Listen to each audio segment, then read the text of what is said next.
오늘의 본문 말씀은 출애굽기 20장 22절에서 21장 마지막 36절까지의 말씀입니다.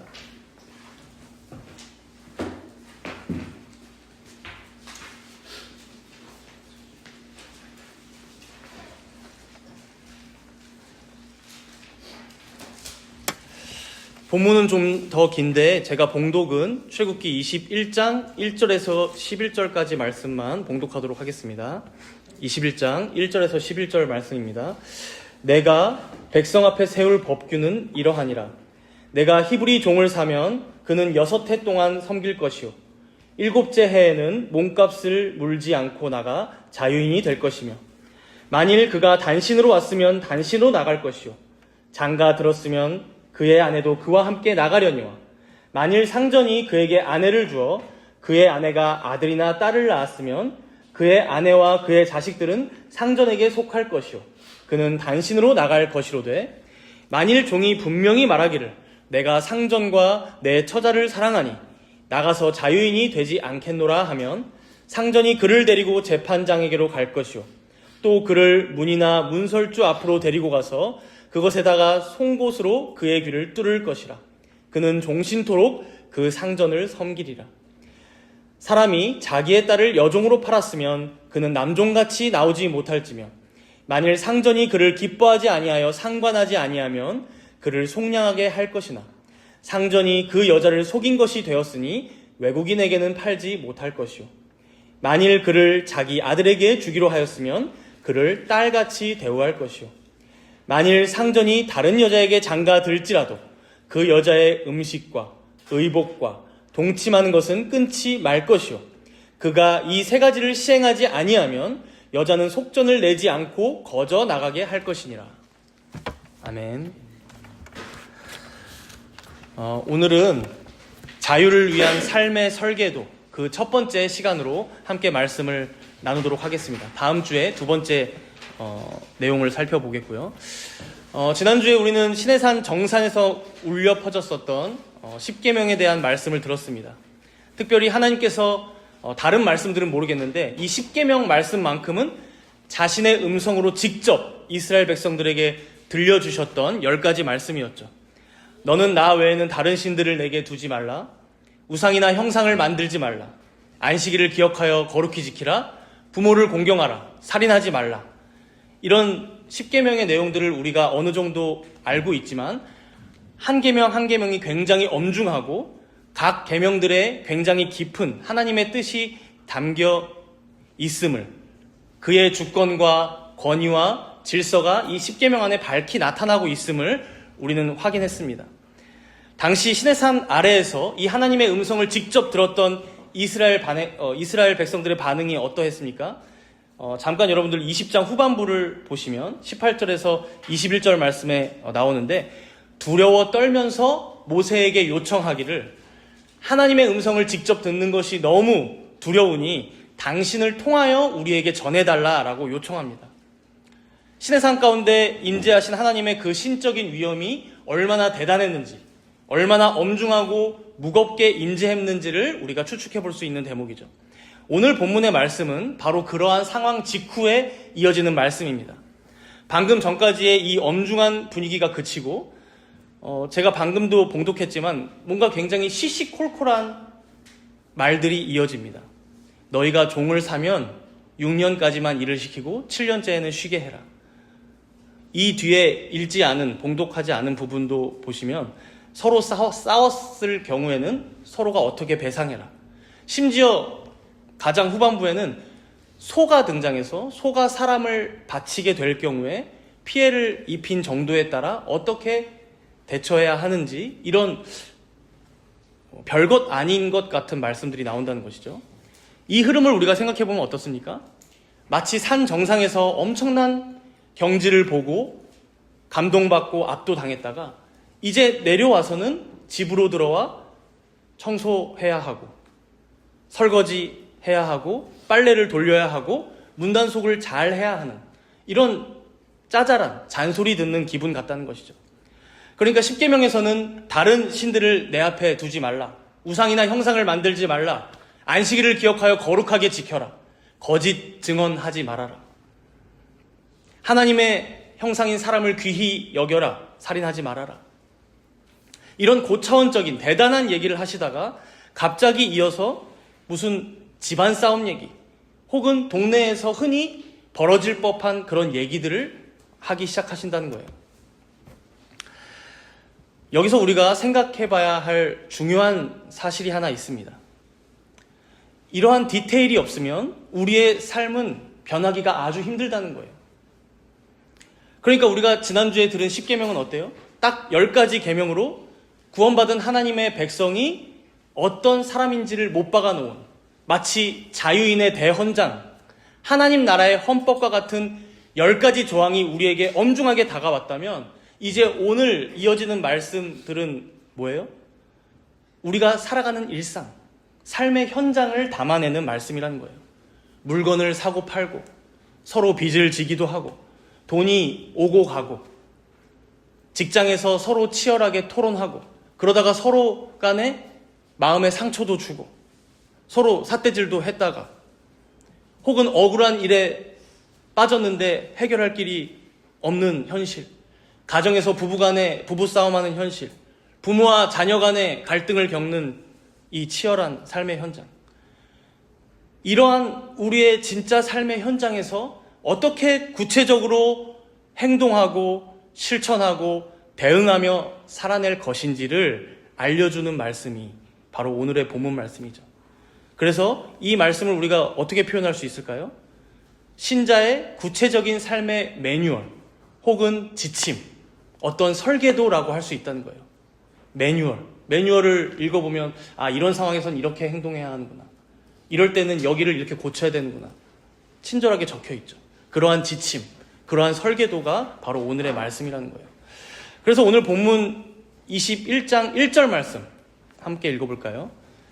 본문 21장 1절 말씀입니다. 함께 읽습니다.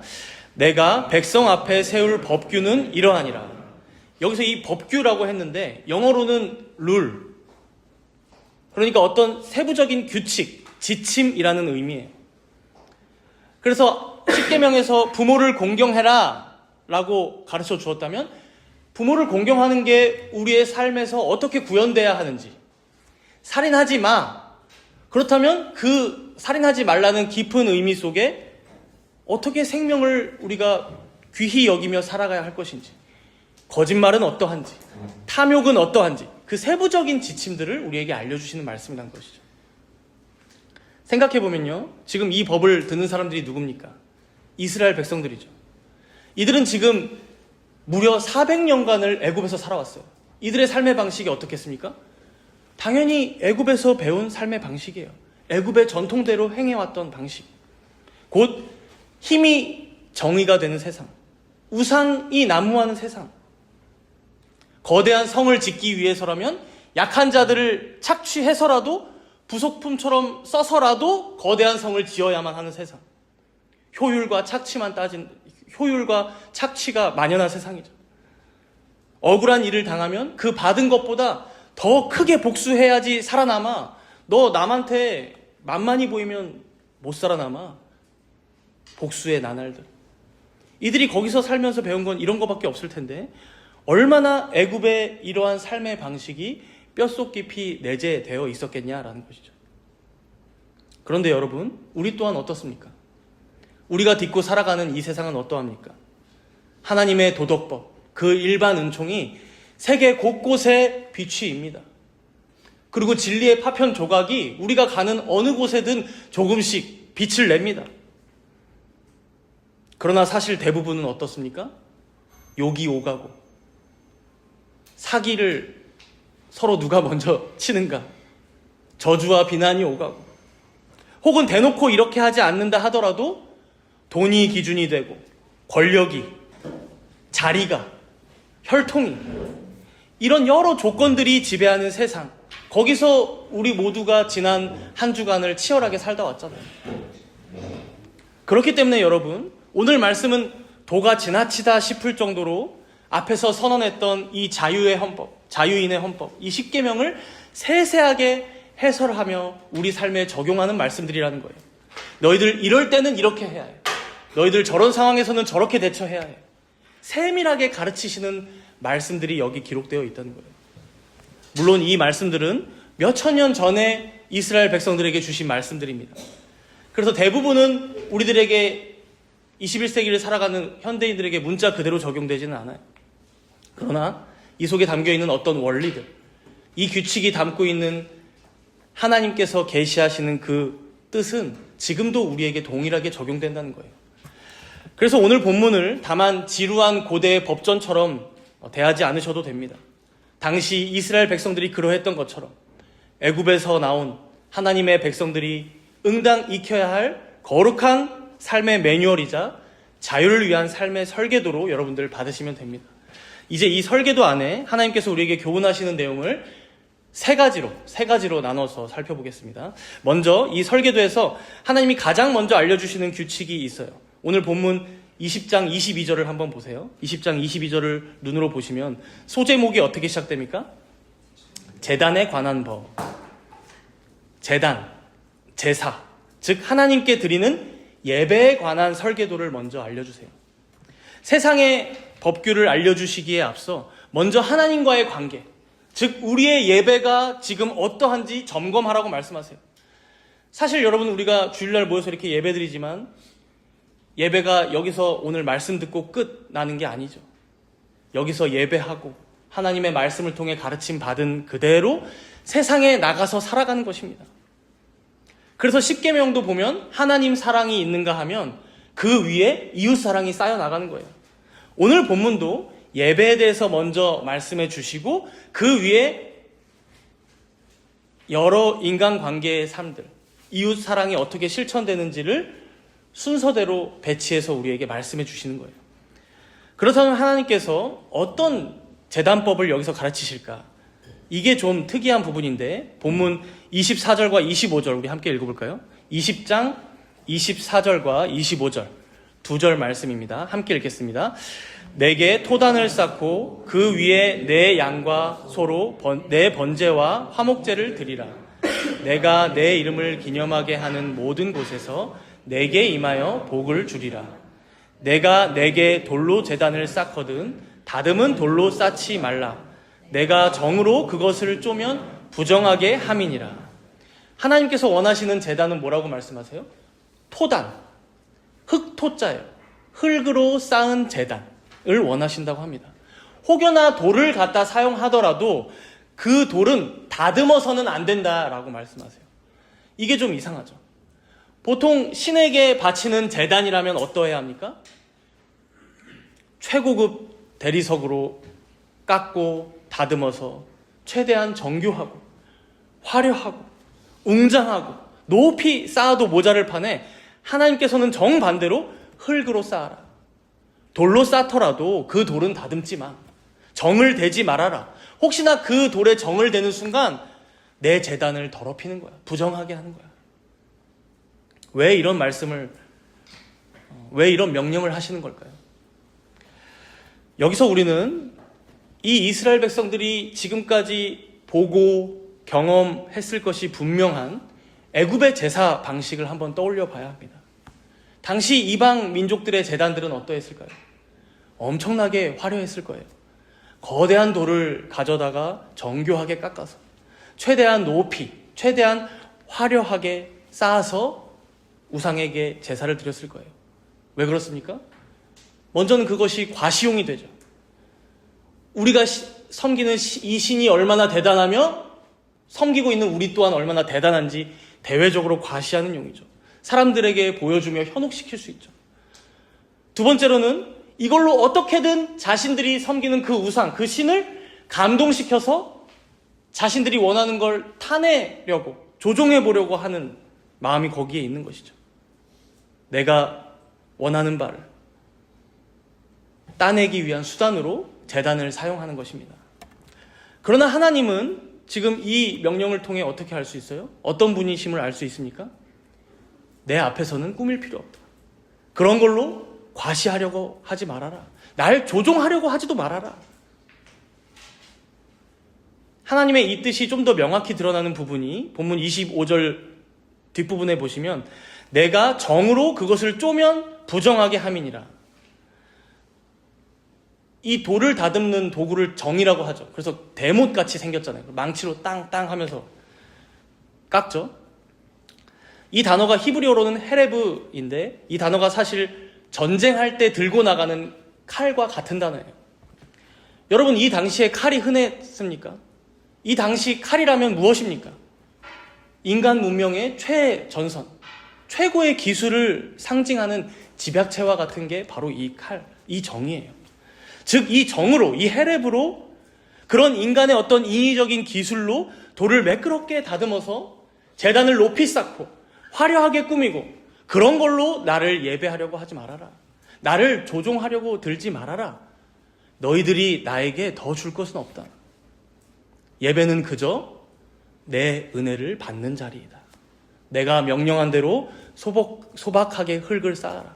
내가 말씀한 대로 진실되게 나의 이름을 높여라. 그게 예배임을 말씀하시는 거죠. 그래서 여러분, 이게 절묘하게 이어지는 지점인 것 같은데, 우리 인간이 처음 창조되었을 때 무엇으로 지음받았나요? 흙으로 지음받았죠. 정확하게는 티끌입니다. 티끌. 아무것도 아닌 것으로 만들어진. 사실 하나님 앞에서 우리가 무엇을 화려한 것을 들고 나온다 해도 그것은 하나님 앞에서 내세울 만한 것이 되지 않는 아주 우리는 미천한 자들이라는 거예요. 예배가 무엇입니까? 제사가 무엇인가요? 우리에게 있는 어떤 대단함을 하나님 앞에 내세우는 자리가 아니라는 거예요. 오히려 하나님 앞에 자랑할 만한 것이 하나도 없는 자들이 그저 그가 오늘 받으시기에 은혜이고 또 그가 베푸시고 공급하시기에 은혜요. 찬송할 수 있음도 은혜요. 이렇게 모여서 건강한 몸으로 하나님께 예배 드림도 은혜잖아요. 하나님의 이러한 은혜만 드러내고 기억하고 기념하며 받은 그대로 돌려드리는 게 바로 예배라는 것입니다. 그래서 본문 24절에 이렇게 말씀하죠. 뒷부분에 보니까 내가 내 이름을 기념하는 모든 곳에서 내게 임하여 복을 주리라. 여러분, 애굽의 우상들은 화려한 신전에 갇혀서 인간의 공로만을 받고자 했습니다. 인간의 공로만 요구했죠. 그러나 우리 주님은 다르시다는 거예요. 그분은 초라한 흙 제단이라도 진실되게 예배하는 모든 곳에 찾아오십니다. 예배는 우리가 정성을 다해 신을 감동시키는 자리가 아니라 오히려 우리를 찾아오시는 하나님을 만나는 자리, 그리고 그분이 전적으로 홀로 부어주시는 은혜를 받는 자리라는 거예요. 사랑하는 여러분, 이 말씀 앞에서 우리들의 예배는 어떠한지 되돌아봅시다. 우리의 신앙생활은 어떠한가요? 여전히 애굽의 제단과 같은 것들을 쌓으려 하진 않으십니까? 하나님 앞에 뭔가 대단한 것을 드려야만 오늘도 예배를 잘 드렸다고 생각하진 않으십니까? 헌금을 많이 가져와서 내야만, 내 자신이 하나님 앞에서 온전히 깨끗해야만, 남들이 볼 때에도 충분히 자격 있고 멋진 외양을 갖춰야만, 그럴듯한 직업을 가지고 어느 정도의 자리에 올라야만 예배할 수 있다고 생각하는 착각을 다른 누구가 아닌 내가 하고 있지는 않냐는 것이죠. 그러나 여러분, 하나님은 그걸 바라시고 우리를 부르지 않으셨다는 거예요. 흙, 티끌, 그게 너의 본질임을 내가 안다. 그 모습 그대로 나와서 나에게 진실되게 예배하고 나의 이름을 높이고 내가 베푸는 은혜를 공급받아라. 그렇게 세상을 살아가라 라고 말씀하십니다. 교회 또한 마찬가지이죠. 여전히 많은 교회들이 무엇을 지향합니까? 성도들의 편의를 위한 공간이나 시설은 물론 중요합니다. 확보되어야 합니다. 그러나 여러 교회들의 건물들을 여러분들 한번 보세요. 필요 이상으로 너무 많은 돈을 들여서 마치 애굽이 그랬던 것처럼 성도들의 주머니를 착취하고 있지는 않습니까? 최대한 화려하고 높게, 세상이 볼 때에도 홀리지 않게 예배당을 짓고자 하지는 않냐는 것이죠. 그러나 여러분, 예배당이 굳이 이럴 필요까지 있습니까? 예배당 안의 시설들도 그렇습니다. 1억, 2억, 심지어 몇십억이 되는 음향시설들 많아요. 예배당의 공연장이 아님에도 하나님께 예배 드리는데 그게 꼭 필요한 시설이 아님에도 교회가 어느새 세상의 공연장과 같이 그 기준에 따라 만들기 위하여 필요 이상의 여러 가지 물질들을 쏟아붓고 있지는 않은지, 에너지와 사람들의 시간을 쏟아붓고 있지는 않은지 되돌아봐야 할 것입니다. 하나님께서는 자신에게 드려지는 예배가 과시용이 되는 것을 결코 원해하지 않으십니다. 투박하더라도, 그 안에 본질, 중심이 있다면 초라하더라도 꼭 필요한 하나님의 말씀과 성례의 집행과 또 그것을 듣는 성도들, 회중들이 있다면 하나님께서 기뻐 받으시는 예배로 충분하다는 거예요. 충분.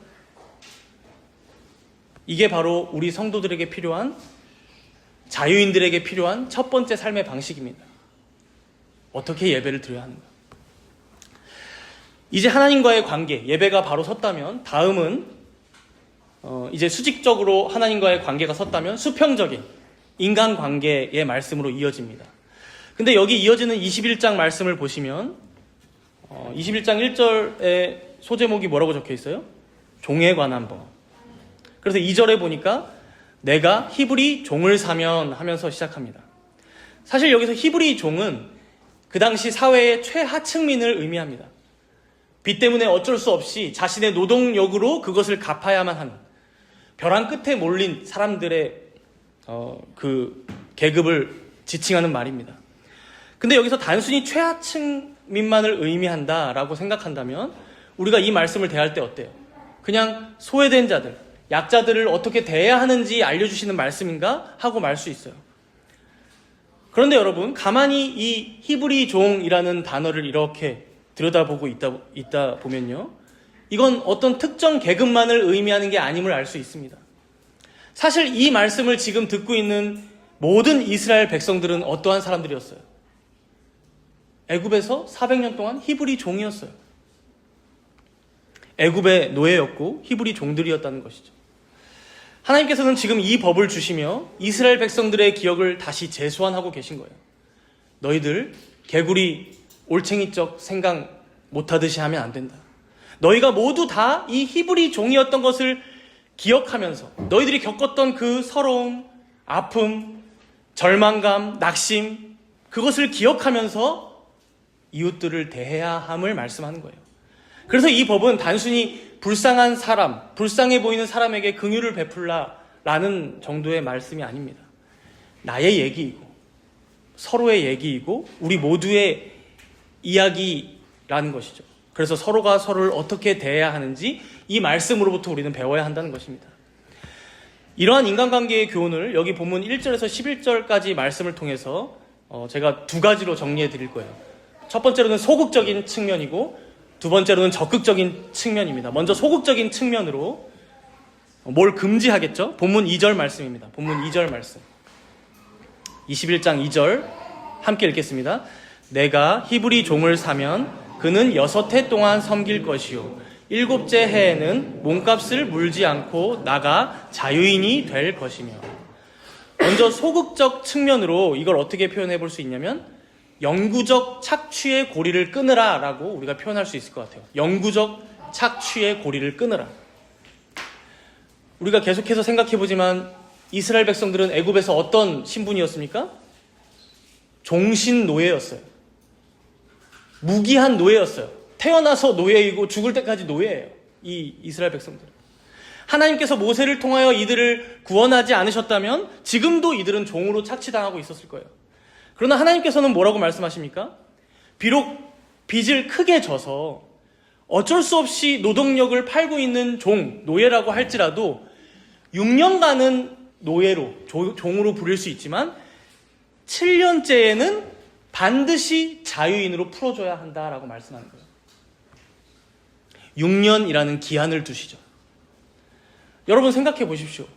이런 법이 있다면 어떻겠습니까? 우리나라에도 뭐 파산 신청, 회생 신청 이런 것들이 있는 것처럼 벼랑 끝에 몰린 사람들에게라도 내가 6년까지만 열심히 성실히 일하면 7년째에는 자유인이 될 수 있어 라고 생각한다면 어때요? 살아갈 희망이 있죠. 자신의 삶을, 자신의 생명을 그 자리에서 포기하지 않을 수 있겠죠. 내가 6년 동안 성실히 일하면 나도, 나의 가정도 회복할 수 있다라는 소망을 가지고 살아갈 수 있었다는 거예요. 이어서 7절에서 11절도 보시면 이제 여종에 관한 법으로 이어집니다. 우리 7절 말씀 함께 읽어봅시다. 7절. 21장 7절 말씀입니다. 사람이 자기의 딸을 여종으로 팔았으면 그는 남종같이 나오지 못할지며. 이 구절을 읽다 보면 우리는 두 가지 지점이 마음에 턱 걸려요. 먼저 자기 딸을 팔아? 이거 우리 현대인에게는 이게 맞지 않는 어떤 마음이죠. 이건 이제 남자가 아닌 여종에 관해서 말씀을 가르쳐주고 계신 거라고 여러분들 보시면 될 것 같아요. 앞에선 남종이었으니까 뒤에서는 여종. 한 가지 더는 왜 여종은 남종과 같이 그냥 못 나오지? 남종은 7년째가 되면 풀어줬는데 왜 여종은 풀어주지 말라고 하지? 왜 여자라고 최소한의 보호까지도 지금 보장해주지 말라는 건가? 싶을 수 있죠. 근데 여러분, 이건 당시에 이방 민족들의 법이 어떠했는지 이방 민족들의 법과 이 성경의 말씀을 비교해보면 이 의미가 확연히 드러납니다. 당시 세상의 법으로 보면 빚 때문에 다른 집에 간 여종들은 보통 그 집주인의 성적인 놀이개가 되거나 그냥 그 집의 재산, 노동력의 일부분, 그러니까 물건 정도로 취급을 받던 시대였어요. 적당히 활용하다가 실증 나거나 별 쓸모 없으면 그냥 세상에 그냥 밖에다 갖다 버려도 되는 그런 안타까운 처지에 있었다는 것이죠. 하나님께서는 지금 그걸 막으시는 거예요. 너희가 여종을 종으로 들인 이상 함부로 내다 팔 수 없음을 말씀하시는 거예요. 이게 이어지는 말씀들을 보면 더 명확한데, 이제 이 여종을 더 이상 종이나 노예가 아닌 가족처럼 챙겨야 함을 말씀하세요. 8절을 보시면, 21장 8절을 보시면, 그녀를 아내로 맞이할 게 아니라면 다른 데 함부로 팔아선 안 돼 말씀하시죠. 9절을 보시면 자기 아들에게 며느리로 줄 거라면 딸같이 대우해라. 10절에서는 집주인 너가 아내로 맞이하지 않는다 하더라도 내쫓지 않는 것은 물론이요, 그 여자의 최소한의 생존권을 보장해라. 그리고 동침은 부부로서의 권리를 지켜줘라 말씀하는 거예요. 11절의 말씀에 보니까 만약 이런 규칙들을 어긴다면 뭐예요? 이 여종은 바로 그 큰 빚으로부터 탕감을 받는다 말씀하시는 거죠. 하나님께서 이 남종과 여종을 대하는 규칙들을 통해 우리에게 무엇을 가르치십니까? 우리가 세상에서 만나는 약자들, 아니 그 약자들을 포함한 모든 사람들을 대할 때 어떻게 대해야 하는지, 그 기본적인 태도나 자세에 대해 말씀하시는 거예요.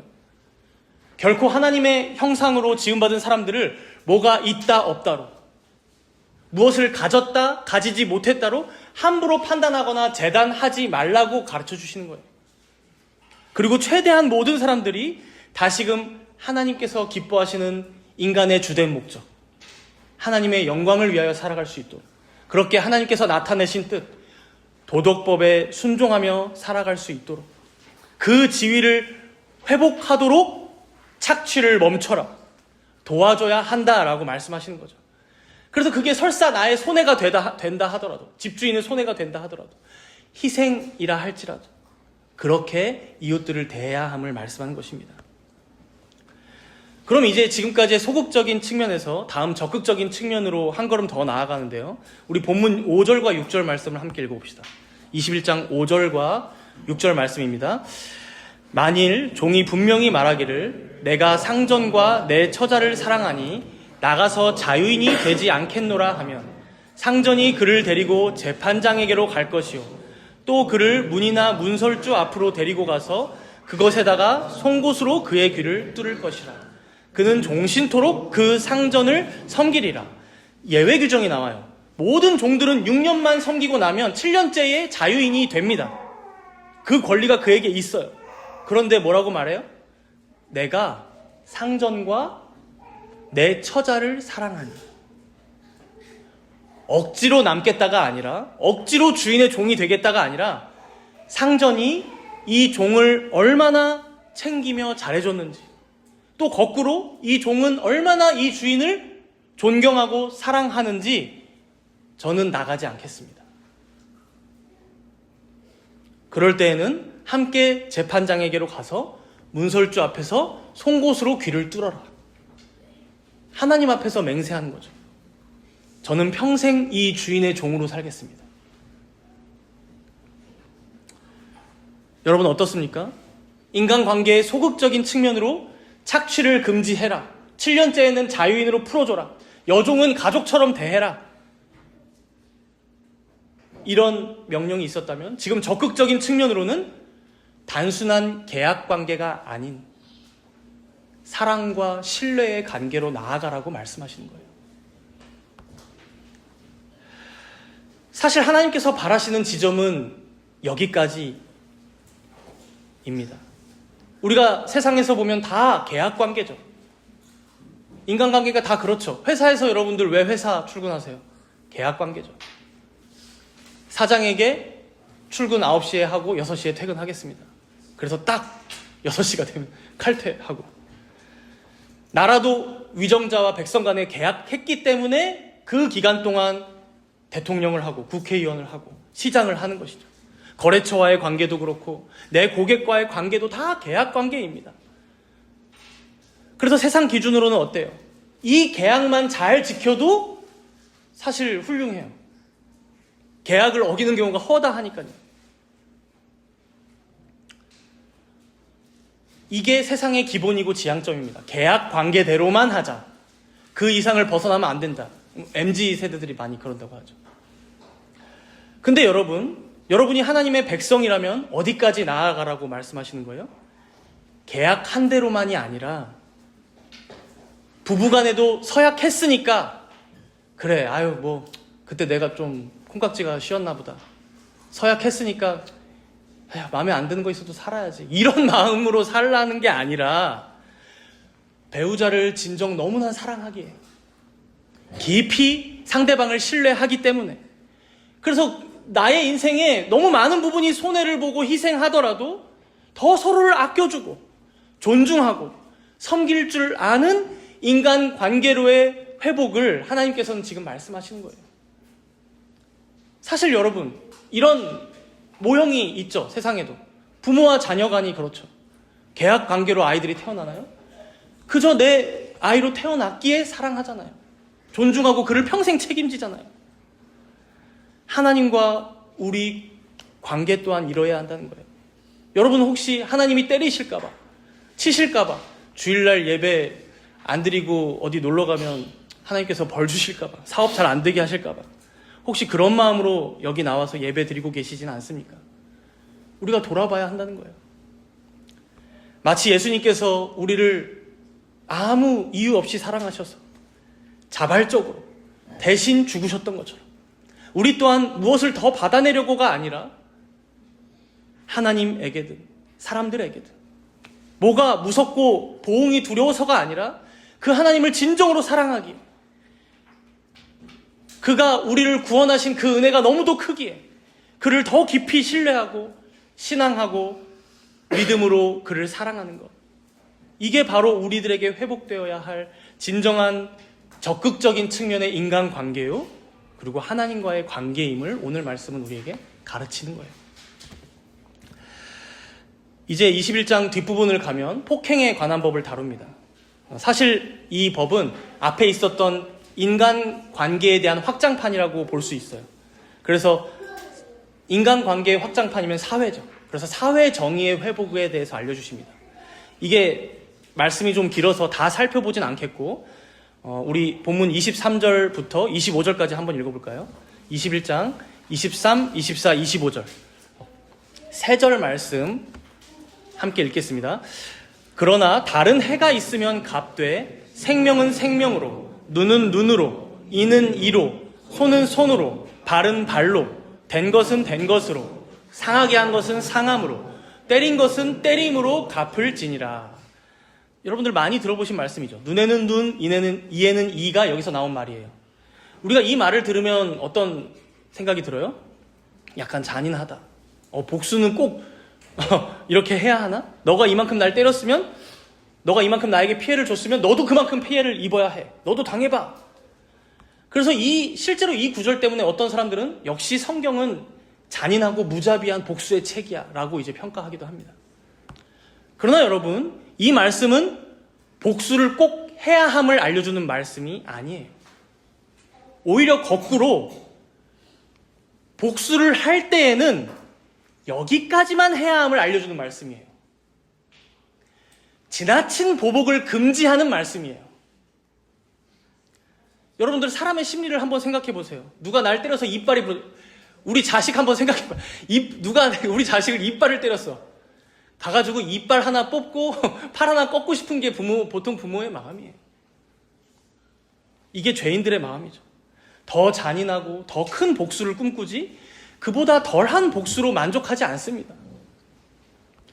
여러분들 들어보셨겠지만 함무라비 법전에도, 고대 법전이죠. 거기에도 이 눈에는 눈, 이에는 이가 똑같이 들어가 있어요. 그러면 이제 우리는 이렇게 생각할 수 있죠. 고대 법전이나 성경이나 결국 똑같은 동일한 걸 가르쳐주고 있네. 근데 여러분, 완전히 다른 지점이 있어요. 이건 다른 지점이 아니라 전혀 다른 지향점을 보여주죠. 함무라비 법전을 보면 굉장히 계급 차별적이에요. 귀족이 어떤 평민의 눈을 해한 것과 평민이 귀족의 눈을 해한 것은 완전히 처벌이 달라요. 귀족이 평민에게 한 것은 돈 몇 푼 쥐어주면 끝납니다. 한 1,000만 원, 2,000만 원 배상해주면 돼요. 근데 평민이 귀족의 눈을 해했다? 목숨을 내놔야 합니다. 이게 현대에도 그렇죠. 유전무죄, 무전유죄. 돈 있으면 처벌이 가볍고 돈이 없으면 처벌이 더 무겁고. 그러니 이러한 고대 사회의 렌즈로 성경의 말씀을 봐도 어때요? 아주 혁명적인 말씀입니다. 딱 거기까지만 꼭 처벌해야 함을. 그래서 복수의 브레이크를 잡아줄 뿐만 아니라 사람 간의 계급이나 혹은 소유의 많고 적음으로 차별하면 안 됨을 이 말씀이 알려주는 것이죠. 여러분, 이게 바로 세상과 완전히 다른 하나님의 공의입니다. 모든 생명은 하나님의 형상이기에 동등하게 귀하다라고 말씀하신 6계명, 살인하지 말아라가 이렇게 구체적인 실천 사항으로 드러남을 말씀하는 거예요. 그러나 여기서도 이제 소극적인 측면, 즉 지나친 보복을 금지하라라는 정도로 그치지 않는 걸 볼 수 있어요. 이제 적극적인 측면으로 본문 28절 말씀부터 보시면 동물이 등장합니다. 소가 나오죠. 이 소의 이야기로 생명을 얼마나 귀하게 여겨야 하는지 적극적인 측면에 대해서 말씀하세요. 우리 28절과 29절 두 절 말씀 함께 읽어볼까요? 28절, 29절 함께 읽습니다. 소가 남자나 여자를 받아서 죽이면 그 소는 반드시 돌로 쳐서 죽일 것이요 그 고기는 먹지 말 것이며 임자는 형벌을 면하려니와 소가 본래 받는 버릇이 있고 그 임자는 그로 말미암아 경고를 받았으되 단속하지 아니하여 남녀를 막론하고 받아 죽이면 그 소는 돌로 쳐 죽일 것이고 임자도 죽일 것이며. 당시 고대 사회에는 소를 끌고 다니는 일이 많았을 거예요. 그래서 길을 가다가 소가 어떤 이웃을, 모르는 사람을 받쳐서 죽는 경우가 있었던 거예요.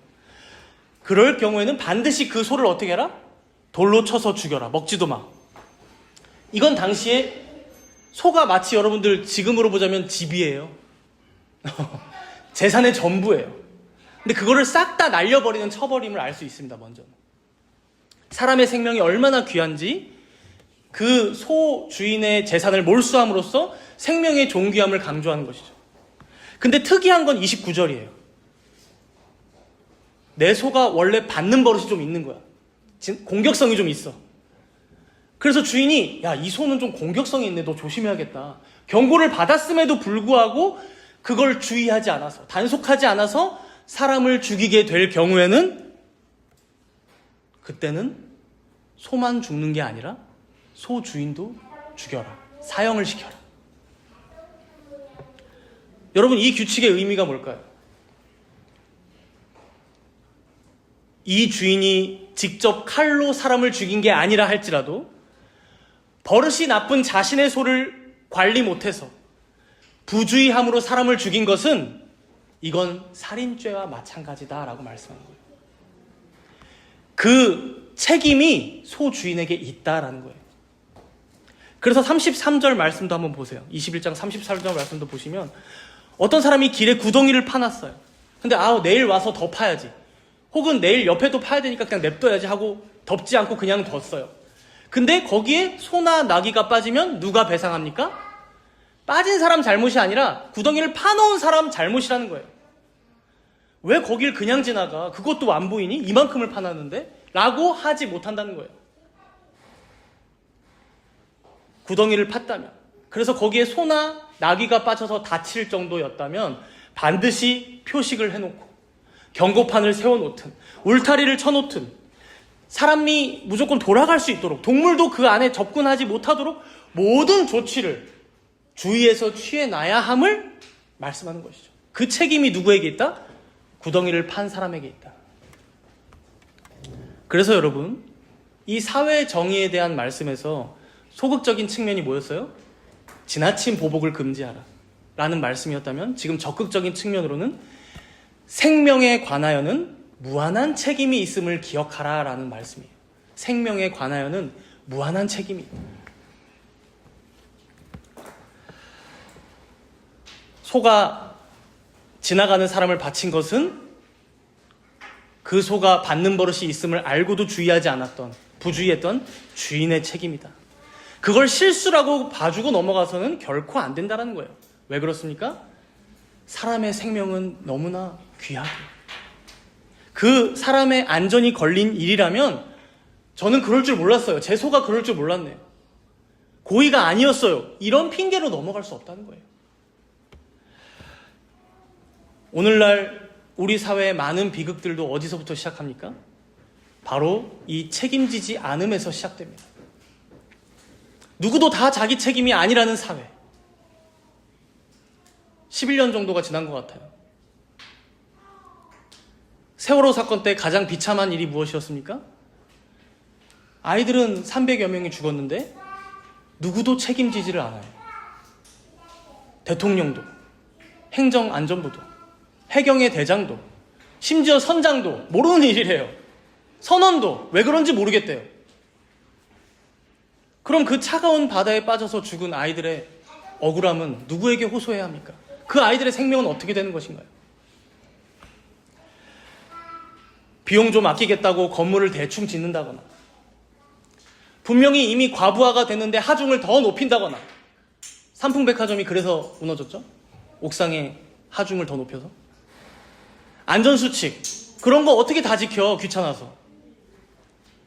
무시한다거나.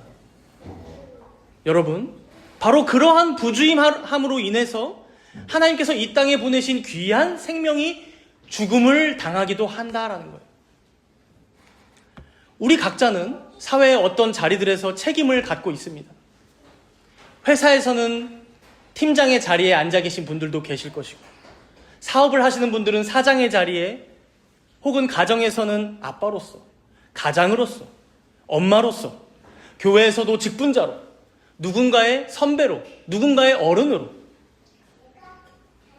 여러분들 다 각자가 맡은 임무가 있고 책임이 있을 줄로 압니다. 그렇다면 여러분, 어떤 일이 여러분의 책임으로 보일 때 여러분들은 어떻게 대하시나요? 귀찮다고 외면하진 않으십니까? 무책임하게 지나치며 돌아서진 않으십니까? 거기서 어떤 사고가, 혹은 거기서 어떤 이들의 마음의 상처가, 혹은 어떤 영혼이 좌절하고 낙심할 수도 있음을 우리는 꼭 기억해야 한다는 것이죠. 앞에서도 상전, 주인을 기꺼이 사랑함으로 평생 섬기겠다 약속하며 자신의 귀를 뚫었던 그 신뢰, 그 사랑은 이 사회 정의의 회복에서 또한 동일하게 필요합니다. 사랑하는 성도 여러분, 자유인이 되었다는 것은 이제 하나님 은혜로 구원받아 천국 갔으니, 천국 가게 되었으니 이제 내 남은 인생은 내 마음대로 살겠다. 그런 인생이 아닙니다. 길을 지나가는데 덮어두지 않은 구덩이가 보이면 어떻게 해야 합니까?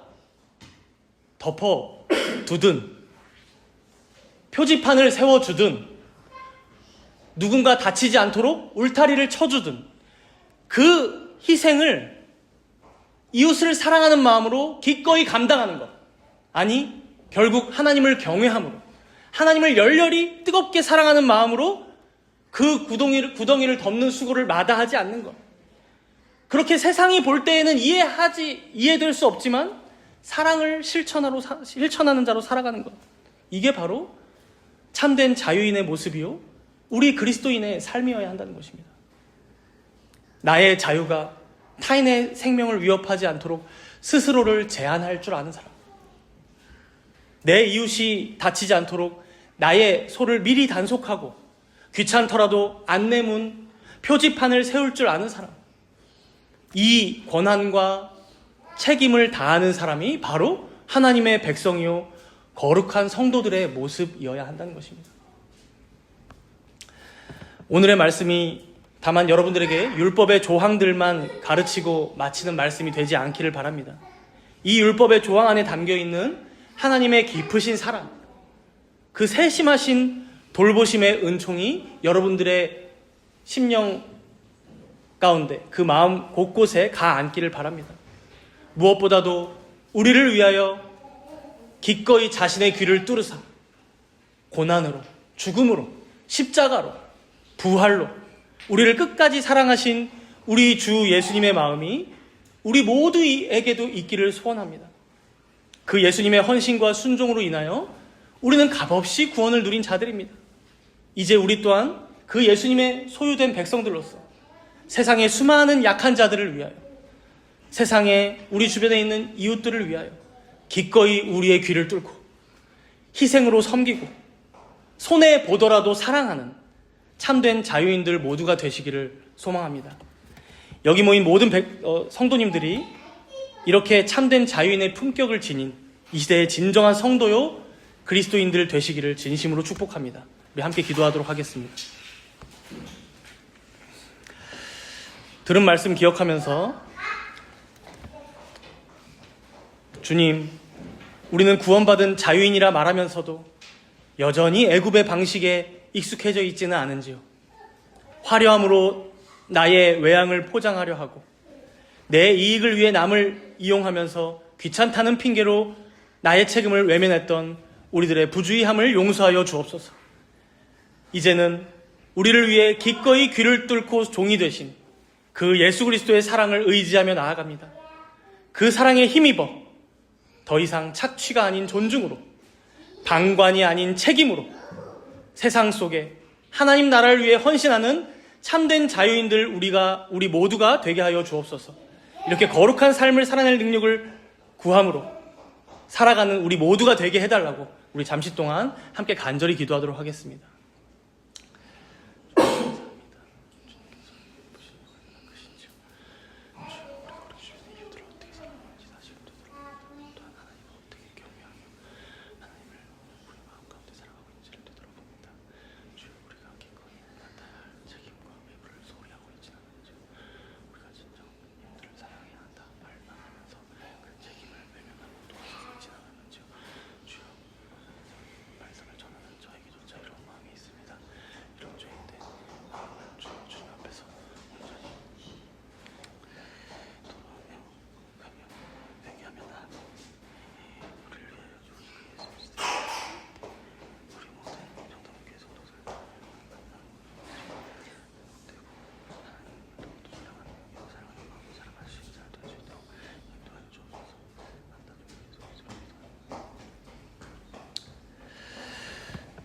사랑과 자비가 풍성하신 하나님 아버지,